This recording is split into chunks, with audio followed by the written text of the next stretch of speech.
You might judge me, that's fine. But hear me out. I didn't marry my husband's mother. I married a man who told me family means boundaries. So when she showed up at our door, after selling her house, quitting her job and traveling the world like she was 20 again, and asked to move in with us, I said no. And I became the villain in her story. I'm 32. My name's Megan. I'm a nurse. I work 12-hour shifts, sometimes more, on my feet all day. Holding hands of the dying. Holding back tears when no one is looking. Smiling at patients even when I haven't eaten or peed in 8 hours. That kind of job. It wears on you. But it also grounds you. You stop expecting life to be fair. You just try to make it meaningful. My husband Chris and I just bought our first house. It's not big, it's not flashy, but it's ours. We saved for 5 years. No inheritance, no family loans, no GoFundMe miracles, just hustle, just patience. Just two people learning to live beneath their means while daring to dream beyond them. We gave up vacations, cut cable, cooked cheap, watched YouTube videos on how to install plumbing so we wouldn't have to hire a guy. We shared a single laptop. We slept on a mattress on the floor for 18 months. And we were happy. Because every sacrifice felt like a brick in the foundation of something that would finally belong to us. And that house? It wasn't just 4 walls and a roof. It was sacred. A temple we built with exhaustion and grace. We painted every room together. He chose the light fixtures. I chose the curtains. We argued over backsplash tiles and then laughed ourselves stupid eating pizza on the floor after a long day at IKEA. We had this silly tradition. After finishing one part of the house, we'd sit in the middle of the room, turn off the lights, and just breathe. In the quiet. In the stillness. It wasn't much, but it was everything. It was our space. Our start. The beginning of what we hoped would be a life not haunted by debt or guilt or generational drama. We made promises in that house. To be different than what we came from. To choose each other. To protect what we were building. Even from the people we loved. Then, one Thursday evening, the past came knocking. Literally. I had just gotten off a double shift.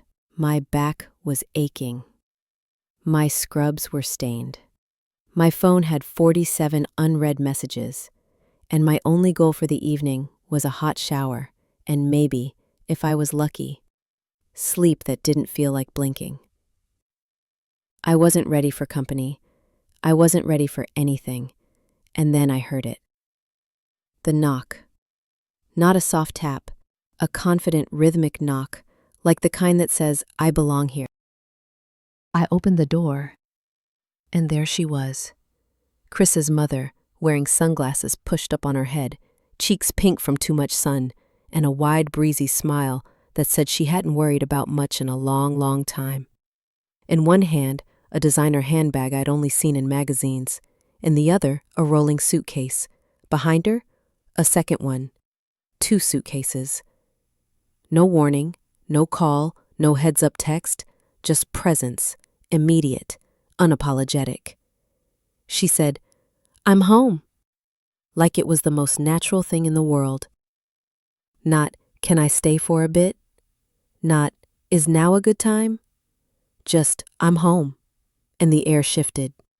Chris came running behind me, his voice full of surprise and affection. They hugged, he cried. She kissed his forehead like he was 5 again. And me? I stood there, still holding the door, still wearing shoes soaked with hospital bleach.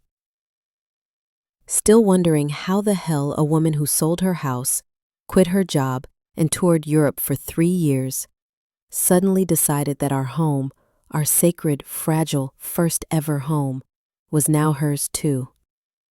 I smiled. Because that's what women are trained to do.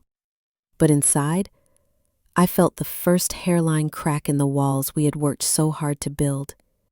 And I knew, somehow, instinctively, that nothing would ever be the same again. Chris froze. Like literally frozen. Like every emotion, joy, confusion, panic, hit him all at once and short-circuited his brain. His eyes went wide, then soft, and then he let her in. She hugged him like a soldier coming home from war.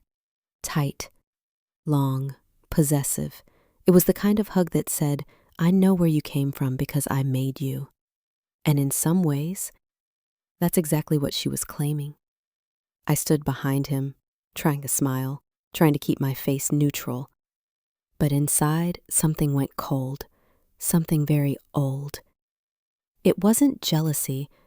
It wasn't even anger. It was that familiar whisper that says, this space is no longer yours. I made tea because that's what good hosts do. She didn't ask for anything. She just walked in like she had never left, kicked off her expensive sandals, tucked her legs up on the couch like it still belonged to her. She looked around like someone taking inventory of a storage unit that used to be theirs. She didn't compliment the paint color, didn't ask how we'd been, didn't notice the photo of Chris and me on the mantle, taken the day we got the house keys. She just said, this place feels smaller than I remember, and chuckled like that wasn't an insult. Chris laughed with her. That soft, high-pitched laugh he uses when he's uncomfortable, I knew it well. I'd heard it on every phone call with her for years. I placed the tea down on the coffee table. No thank you. She just reached for it, sipped and said, you always did make strong tea, Megan. That hasn't changed. Like she had lived with me, like she knew me, like we were characters in the same story when in reality, we were strangers in a shared fiction. I sat down across from her, and then I asked, gently, sweetly, like I wasn't holding my breath. So, how long do you plan to stay? She looked up, no hesitation, no blink. She smiled and said, as long as it takes. No definition, no timeline, no apology for the assumption that we, her son and I, people with full-time jobs, a mortgage, and barely enough energy to do laundry, would just adapt to her presence like she was some cosmic inevitability. Chris didn't say a word. His silence echoed louder than any outburst could. And that was the moment I knew. If I didn't draw a line now, there wouldn't be one later. That night I sat on the cold tile of our bathroom floor. I didn't sob. I didn't break things. I just let the tears fall quietly, like raindrops down a sealed window. I looked at myself in the mirror, hair messy, scrub still on, a grown woman, smart and strong enough to save lives, but still scared of becoming invisible in her own home. I asked myself a question I had never dared to say aloud. Is love enough when it's always competing with obligation? Because here's what no one tells you about being a wife. Sometimes you're not just marrying a man, you're marrying his past, his guilt, his scars, and the people who taught him how to feel small. And if you're not careful, you'll spend your life trying to make space for everyone except yourself. That night, I didn't sleep. Not because of noise, but because I knew the boundaries we had built, the ones made of whispered promises and IKEA furniture, were already cracking. And I also knew, if I didn't reclaim this home as ours, it would quietly become hers. Again. It started with a box of receipts. Not that she offered them to us. I found them by accident, buried in a tote bag she left in the laundry room. Burberry, Emirates, Four Seasons, spa packages, silk robes, gourmet meals. And at first I thought, maybe these are old. Maybe this was a life she had before. Before the chaos, before us. But the dates, they were recent. Very recent. Turns out, She had sold her house at the top of the market, right when real estate prices were soaring. She made 6 figures, easily. She was set, comfortable, free. And then, she spent it. All of it. She didn't just travel, she escaped. Thailand, Italy, Morocco, not the backpacker kind of travel. We're talking first-class seats, beachfront villas, and yoga retreats in Bali with personal chefs and daily massages. Her Instagram was private, but Chris had shown me some posts years ago. At the time I thought, good for her. She deserves joy. Now I realized that joy had been funded with no plan, no backup, no thought of what would come after the passport stamps faded and the tan lines disappeared. She didn't just want to live. She wanted to reinvent herself at any cost, even if that cost came due in our living room. I sat across from her one night after dinner. Chris was in the garage, and I asked, gently, "Did you save any of it?" She didn't blink. "Don't be so rigid, Megan. Money comes and goes." That was her answer, like we were talking about coffee filters or throw pillows, not the life savings she had burned through like fireworks on the 4th of July. I wanted to scream, but I didn't. I just nodded, slowly, and realized I wasn't angry at her because she was broke. I was angry because she had chosen to be, and now expected us, 2 people struggling just to breathe inside a 30-year mortgage, to be her landing pad. I felt it in my bones. The entitlement, the ease, the unspoken assumption that we'd pick up where she left off, without question, without limits, without resentment. But resentment was blooming fast. Every time she adjusted the thermostat without asking, every time she rolled her eyes at the generic groceries we bought, every time she said, "Back in my day, I just worked harder." As if our exhaustion was a performance, not a reality. I started to see her differently. Not as the whimsical, free-spirited woman Chris had always defended, but as someone who had confused self-indulgence for empowerment. As someone who mistook recklessness for courage. As someone who danced with freedom and then handed us the bill. I didn't judge her for chasing joy, but I couldn't forgive her for believing that her joy should be funded by our sacrifice. Because while she was sipping wine in Tuscany, Chris and I were skipping date nights, deferring student loans, and clipping coupons to make rent. We had earned our stability.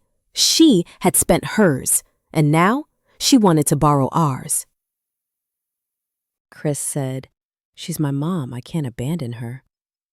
It was a quiet sentence, almost whispered, but it hit me like thunder. I looked at him, this man I married, this man I built a life with, and I saw the boy he used to be.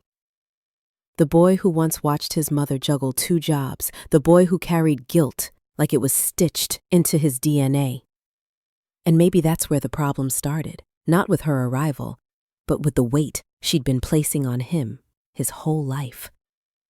I said, calmly but firmly, "We're not abandoning her, but we are not a safety net for her decisions." We stood on opposite sides of the kitchen, the space between us filled with silence, the kind that carries history and hurt and hope that maybe, just maybe, the other person will blink first. He did it. Neither did I. The arguments that followed weren't loud. They were worse. They were the kind of fights where no one raises their voice, but everything still breaks. He started sleeping on the couch, told me it was temporary, told me he needed space to think. Meanwhile, she floated around our house like she owned it.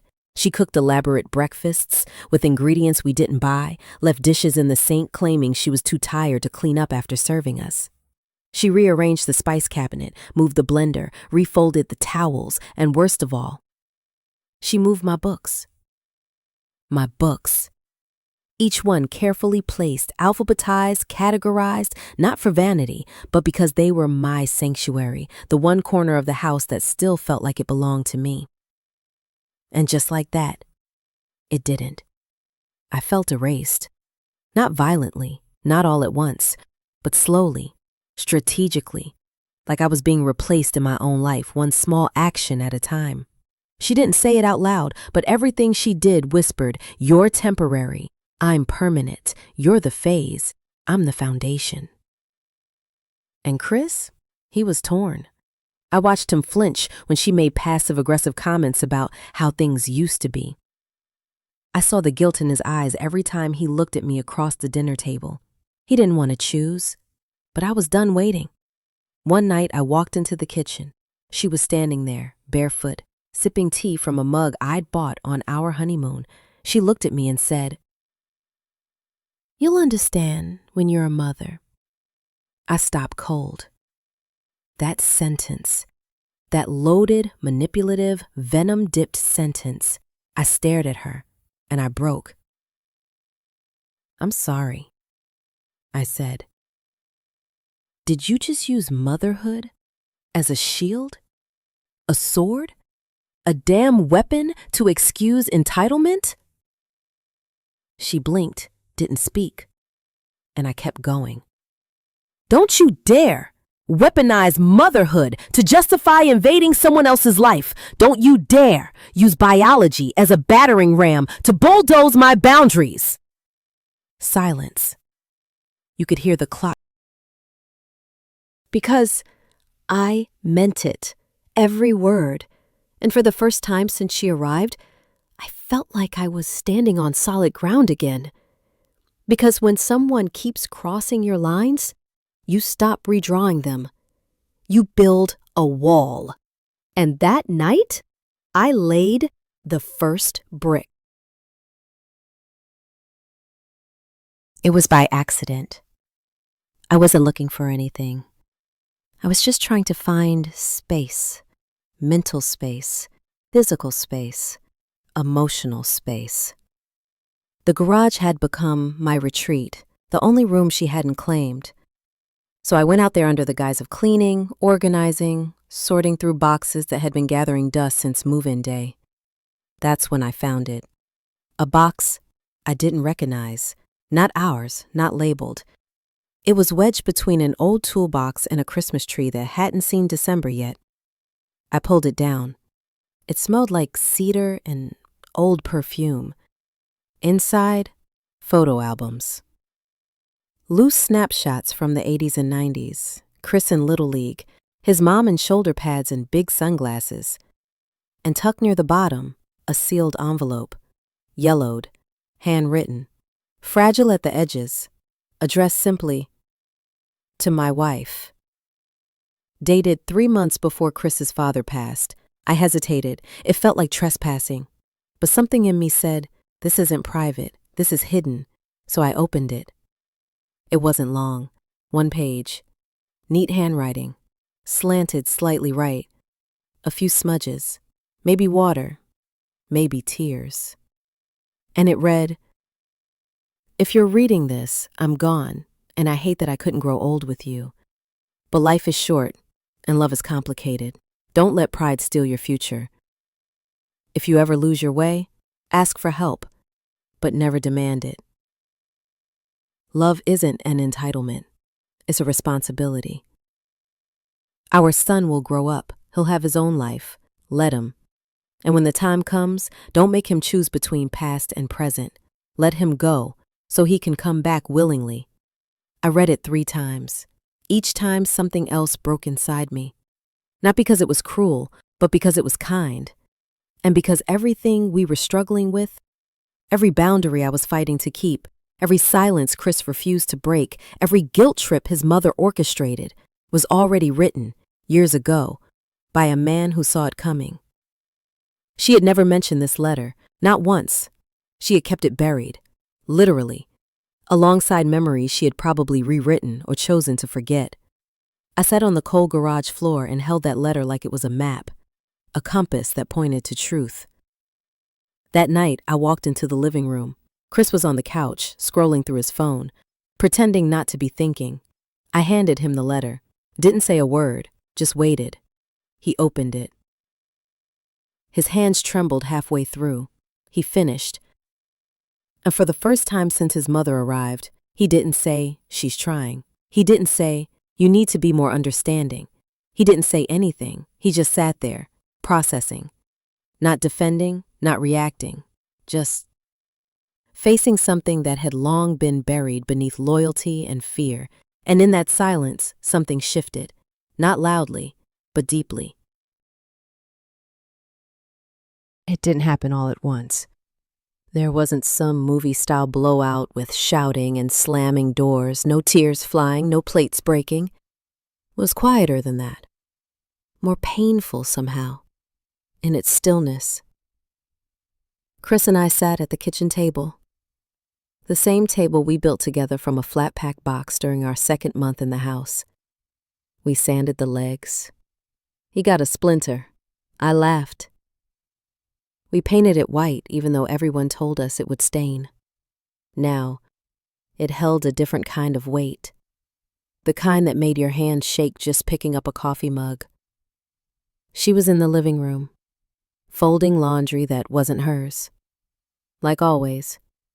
Like this had become her home, and we were simply long-term guests she tolerated with mild annoyance. I looked at Chris. He looked back. No words were exchanged. We were past words. We were down to the marrow of who we were, and we made the decision together.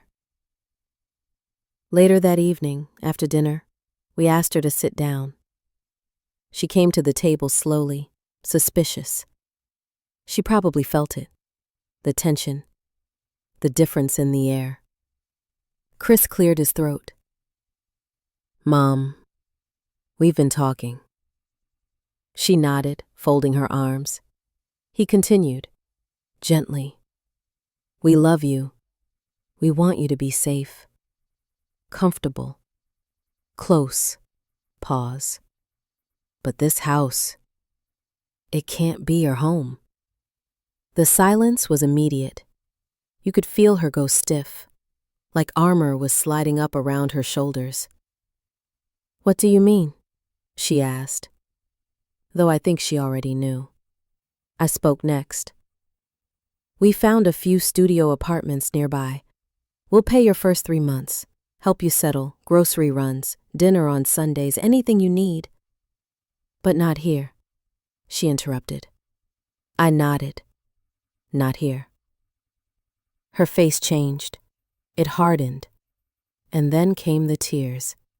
Real ones, not performative. But they weren't just about sadness.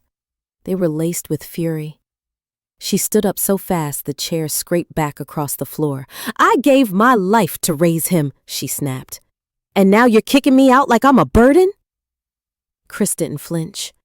He looked at her, eyes glassy but steady. "You raised me to stand on my own. That's what I'm doing." She turned to him. "You're not the son I raised."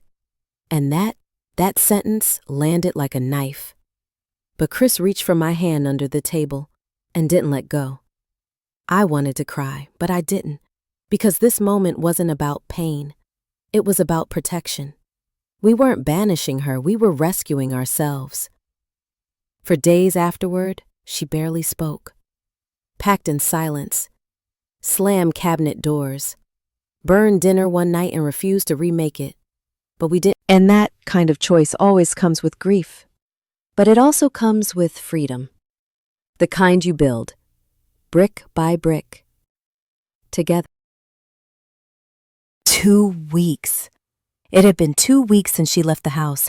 2 weeks of quiet mornings, 2 weeks of unspoken relief, 2 weeks of walking through my kitchen without second-guessing where the utensils were, of folding laundry without it being refolded, of reading my books without finding them moved, misplaced, reorganized. Chris and I were healing, slowly, not dramatically, just returning to each other. He no longer had to choose. We no longer walked on eggshells. We started laughing again. Small laughs, tired laughs, but real. I thought maybe that was the end of it, that she would go on living her life wherever she was now, that maybe in time we could circle back and redefine what family meant in a healthier, softer way. But life is never that simple, and growth rarely arrives when you schedule it. It was a Tuesday night, late. Chris had already gone to bed. I was finishing dishes, humming under my breath, thinking about nothing and everything. And then, the knock. A soft, uncertain knock. Not the same one from weeks ago, not that confident, entitled rhythm that said, "I belong here." This one hesitated. I opened the door slowly. There she was.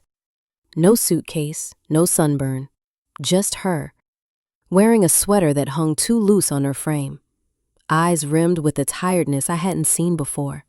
She didn't try to come in, didn't even cross the threshold. She just stood there and held out an envelope. No words, just a gesture. I took it. Our fingers brushed, awkward, familiar, foreign. Inside the envelope was a check, the exact amount Chris and I had spent helping her relocate. Not a penny more, not a penny less. Folded around it was a small note, written in her handwriting, crisp, slanted, the same as the old grocery list she used to leave on our counter. It read, "You were right. I let freedom become selfishness. I confused independence with indulgence. Thank you for reminding me what responsibility looks like. You didn't shut the door on me. You taught me where the threshold really is." I stared at the words. It wasn't just an apology, it was a surrender. She looked at me, no tears, no dramatic display, just presence, vulnerable, naked in a way I'd never seen her. And maybe she'd rehearse what to say, maybe she'd come prepared to make a speech, but she didn't. Instead, I stepped forward. I don't know why, I just did. And I hugged her. Not because we agreed, not because all was forgiven, not because we suddenly saw the world the same way, but because for the first time since she stepped back into our lives, we finally understood each other. I understood what it meant to fear becoming irrelevant, to wake up and realize the life you built, house, husband, motherhood was over, and you don't know what comes next. And maybe she understood what it meant to protect something you built from scratch, to be a young. The silence was enough. The next day she didn't call, she didn't follow up, and I didn't tell Chris until a week later. Not because I was hiding anything, but because some things are sacred when they're still raw.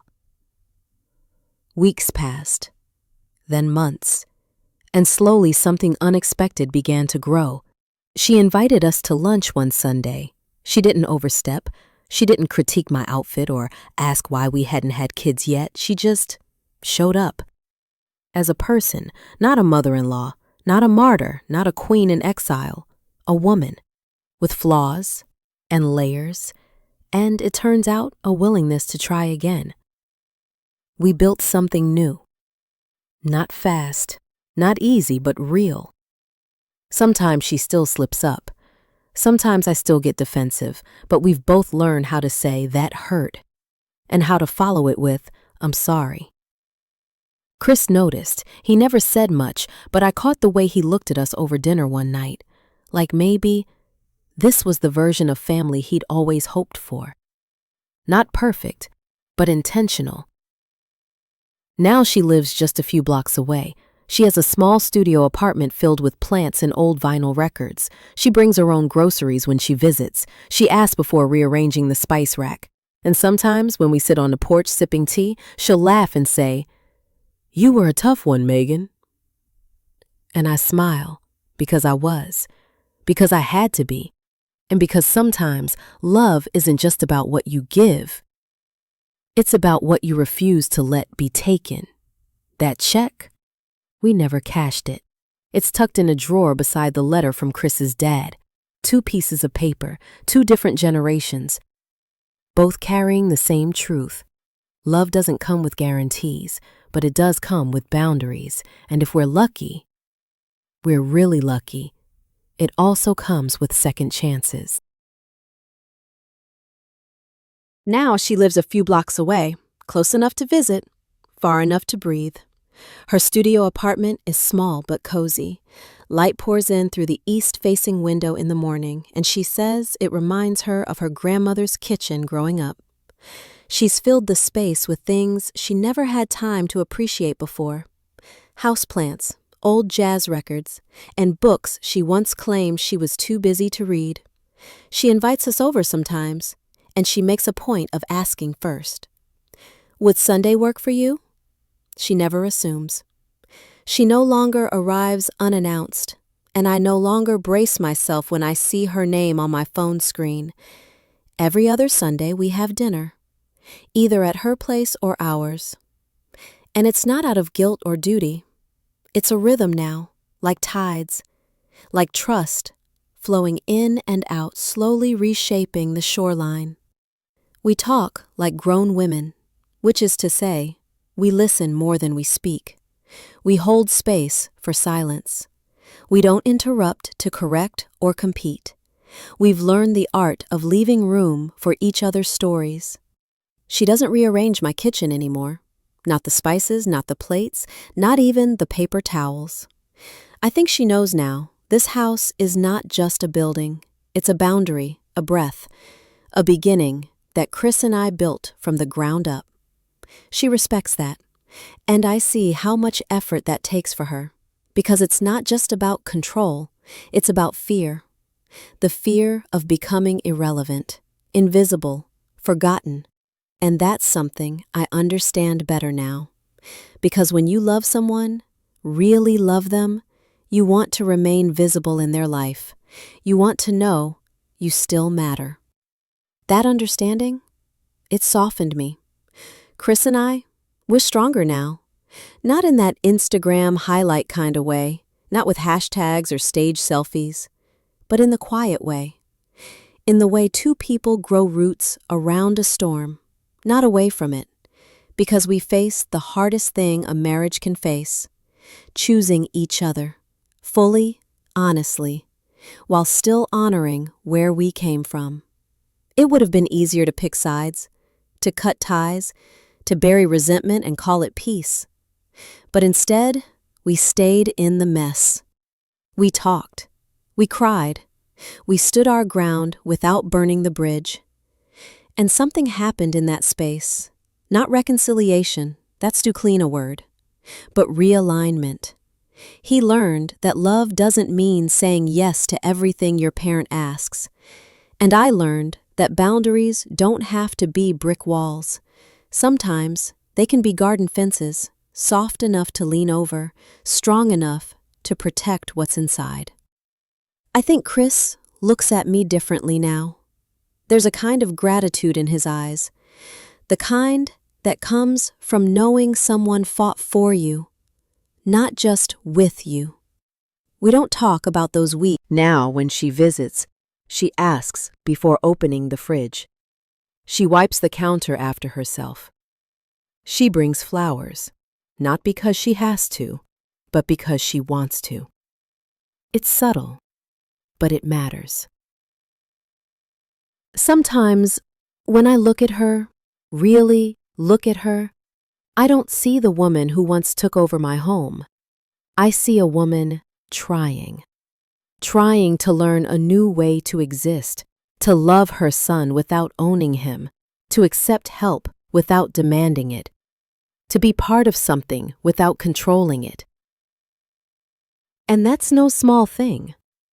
Growth at 60 is not easy. Neither is forgiveness at 30. But here we are. One Sunday, over dinner, she said something that stayed with me. She was helping me set the table, her movements careful, precise, like she didn't want to overstep. And she said, "You know, Megan, for the longest time, I thought you were trying to take him away from me. But now I see you were trying to give him something I couldn't."